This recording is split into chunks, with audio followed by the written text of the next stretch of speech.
अस्सलाम वालेकुम नाजरीन। भारत में खाना लेट होने पर खातून और डिलीवरी बॉय के दरमियान हाथापाई हो गई। इंडिया टाइम्स के मुताबिक यह वाकया भारतीय शहर बेंगलोर में पेश आया है, जहां जोमेटो कंपनी का डिलीवरी बॉय ऑर्डर लेकर गया, ताहम वो काफी ताखीर से पहुंचा। खाना ऑर्डर करने वाली खातून पहले से बैठी थी। वो डिलीवरी बॉय के पहुंचने से पहले हेल्पलाइन पर जोमेटो के कस्टमर केयर ऑफिसर से भी लड़ चुकी थी और ऑर्डर कैंसिल कर चुकी थी। डिलीवरी बॉय के पहुंचने पर वो इस पर चलाने लगी और वापस जाने को कह दिया। ताहम डिलीवरी बॉय ने खाने की रकम अपने खाते पड़ने के खौफ से खाना इसके हवाले कर दिया। खातून ने खाना अंदर रखा और वापस कस्टमर केयर ऑफिसर से बात करने लगी, जिसने डिलीवरी बॉय से कहा कि वो ऑर्डर वापस लेकर चला जाए। जब डिलीवरी बॉय ने खातून से खाना वापस मांगा तो इसने इनकार कर दिया, जिस पर दोनों में तलख कलामी हुई। खातून ने पुलिस को इत्तला दी थी कि डिलीवरी बॉय ने इस पर हमला किया है, जिस पर पुलिस ने डिलीवरी बॉय को गिरफ्तार कर लिया। ताहम डिलीवरी बॉय का कहना है कि खातून ने इस पर हमला किया था और उल्टा इसी को गिरफ्तार कर लिया गया है। डिलीवरी बॉय ने बताया कि जब मैं खाना वापस ले जाने लगा तो खातून ने मुझे अपना जूता दे मारा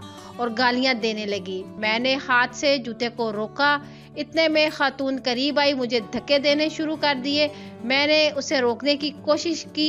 इसी खींचातानी में इसका अपना हाथ इसकी नाक पर लगा और हाथ में पहनी अंगूठी लगने से इसकी नाक जख्मी हो गई।